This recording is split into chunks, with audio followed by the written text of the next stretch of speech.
Friends, সমুদ্রের উত্তালটা দেখুন। এখন ঘড়িতে 11:28। জলের উত্তালটা দেখুন। তো এই জোয়ারটা আছে বলেই সমুদ্র থেকে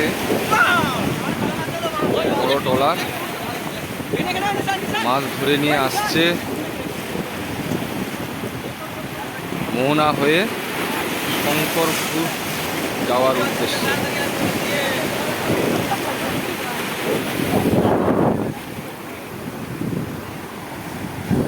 তো এই সবে বঙ্গোপসাগর থেকে চম্পা নদীর মাঝ বরাবর চলে এসছে। তো খুব আস্তে আস্তে যাচ্ছে, কারণ এই জায়গাটা খুব ভয়ঙ্কর জায়গা।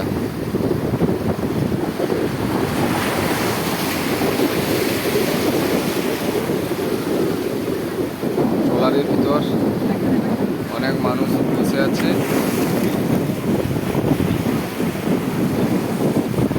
এরা জীবিকা নির্বাহের জন্য মাছ সমুদ্রে যেতে হয় এদেরকে।